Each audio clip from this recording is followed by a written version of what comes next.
BluntCut MetalWorks 2021. This is CPM MagnaCut 65 Rockwell, sharpened using edgepro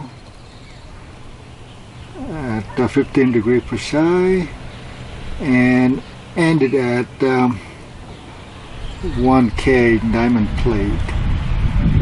And the thickness behind the edge is 13 thou or 0.34 millimeters, and it's mostly sharp. It's not perfect, but we show the close-up of the initial edge and after testing. Again, at 15 degrees precise, I'm looking for damages with this kind of test. So it's not looking for sustainability here. I'm looking for at the high use, like tensile strength or use strength, and also toughness. Again, they're not supposed to go together, not supposed to be kind of inverse proportional to each other. Alright? Well, mythology say, okay, it's supposed to inverse proportional, but try to be so that it actually may be able to do both.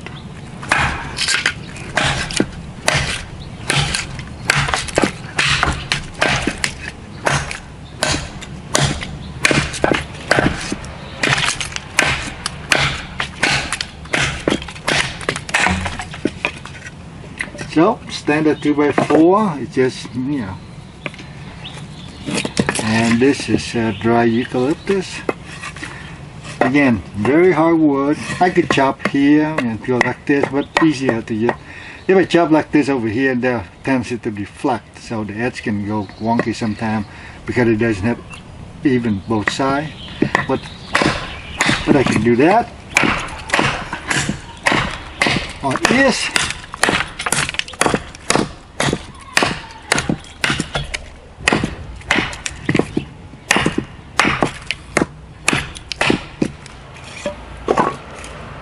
and get quick check.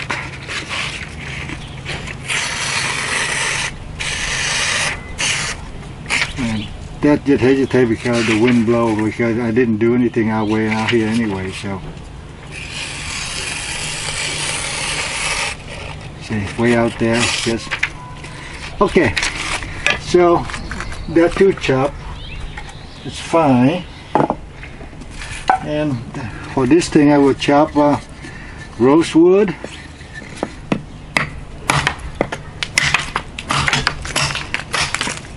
I chop right there. And the rosewood have a little sap.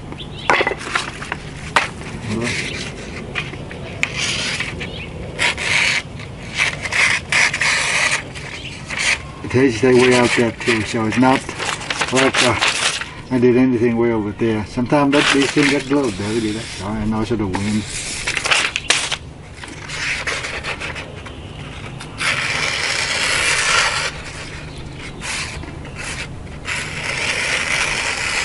I run out of white page on this book, so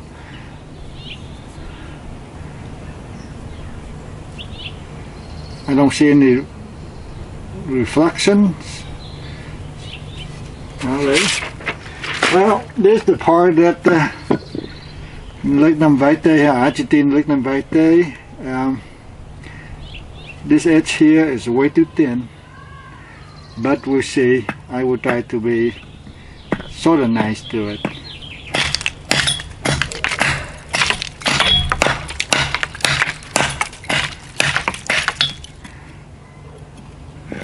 Or not.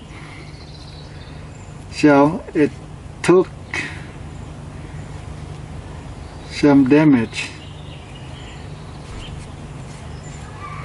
I can see something here. I'm not sure what I'm seeing.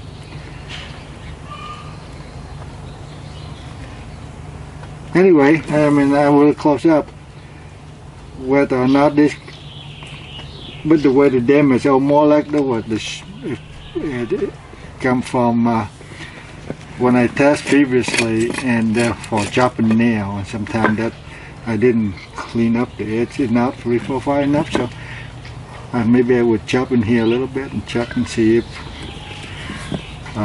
that's the case or not.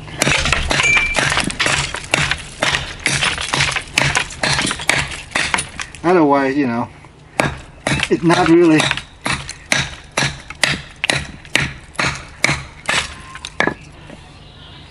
so. I saw some white piece here. I wonder if the edge come off. Actually, nothing.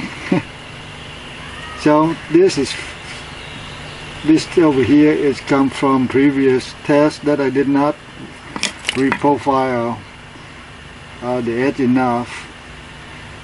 So we check.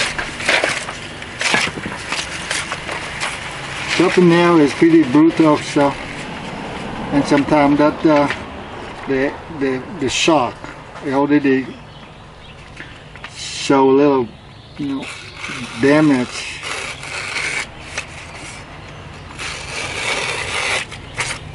So for the additional chop of lignum vitae here, it's actually fine. I don't see any reflection. So the edge is actually very strong, even though the geometry is quite thin at this point. So since I will take a picture of that damage there, or it's annoying, I can't see that clearly, but there's definitely something there. Well, let's do, since I already have a little damage, I thought I would stop with this thing. I'm going to take it further to the ridiculous point again.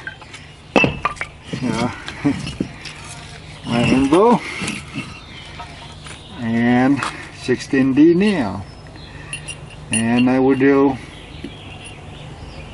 a few chop. 1, 2, 3. I got 3 chop. Well, quick close-up look at the damage from chopping the nail.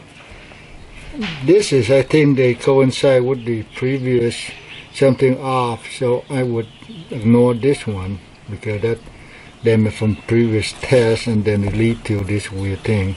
But you can see right here, this 2 nail chop, and you can see that there is a roll. I can feel it here from pointing up toward the camera here. The sharpening was pretty decent, and the edge is clean. And you can see the I measured the bevel thickness here to be about 13/1000 of an inch thick here. And chopping the 16D nail, there are 2 chop right here close to each other, and it's a lot of deformation. I mean, you can call it roll or ripple along with it, and some of the edge in between them is probably from hitting the anvil. That's why it's got have a small curve here, but you can see the diameter of the nail, and you can see the outline.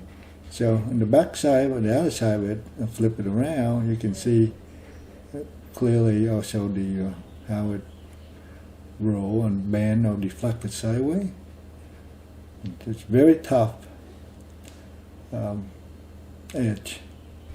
Thanks for watching.